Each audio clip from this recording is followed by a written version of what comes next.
A couple of weeks ago, I took the first steps towards learning to tuck planche, but even though I've been training to a calisthenics methodology for 2 years, the planche still blows me away every time I see it. So I wanted to take a quick look under the hood at people who could planche. Are there any commonalities that makes planchers tick? And what, if anything, can we mere mortals learn from these gravity-defying monsters? Let's get into it.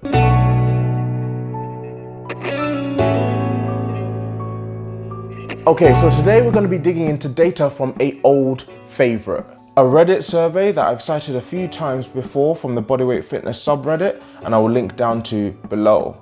Now, I'll start by saying that the data in this survey does leave a lot to be desired, and it is very far away from a meta-analysis. But to my knowledge, it is the most comprehensive collection of the athletic performance of calisthenics athletes that I know of, and we can still certainly use it to better understand planchers.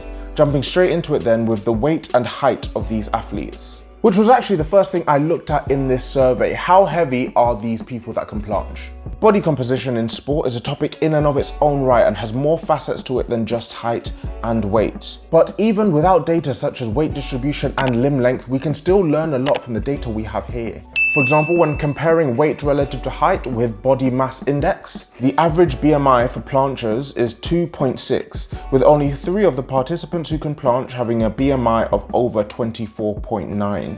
Now, we can debate the validity of using BMI as a metric for trained individuals. My own BMI is 26.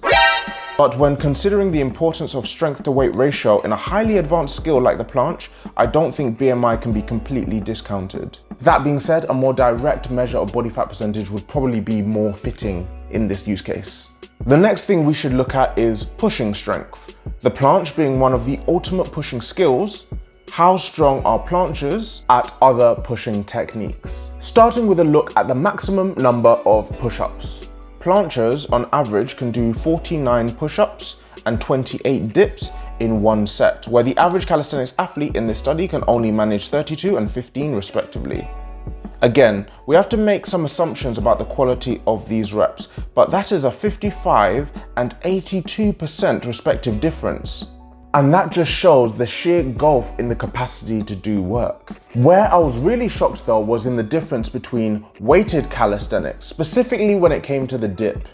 Here, planchers versus Joe calisthenics had on average a 48 and 41 kilogram weighted dip respectively.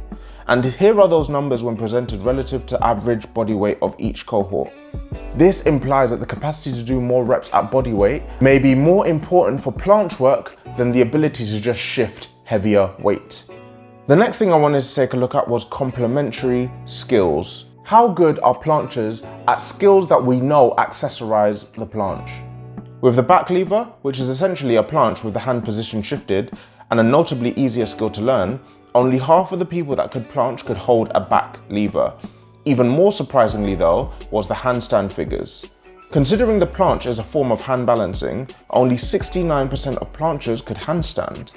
And we've perhaps naturally focused on pushing so far, but how do planchers perform when we put the antagonist movement pulling under the same scrutiny? Well, the data for pulling actually lines up really well with the data we've seen about pushing. Planche masters could on average pull 20 reps out of the hat when it comes to pull-ups, where the average calisthenics athlete could only do about half that. Of the calisthenics athletes that do weighted pull-ups, people that could planche could shift 37 kilograms, 54% of the average plancher's body weight, versus 36 kilograms from Joe calisthenics at 48% body weight on average. And for the front lever, widely seen as the sister movement of the planche, less than half of planchers could do a front lever. All this data is well and good, but so what? What does it actually tell us? Well, it actually lets us off the hook a bit and highlights that while overall conditioning is still very important when it comes to an advanced skill such as the planche, we might not need to engage in the so-called Pokemonification of skills and learn them all if the planche is your only skill goal. To be clear, the point of this video is not to draw anything concretely conclusive from this data. We still have to put a lot of faith in the honesty of the participants, but through surveys like this, we can still observe any overlaps and assess whether anything here highlights areas of focus in our own training. But crowd, I want to know what you think. Does anything here line up with what you've already seen in your planche training? Does anything here contradict anything you've seen when you've been training the planche? Let me know down in the comment section below, and guys, I'll see you in the next one.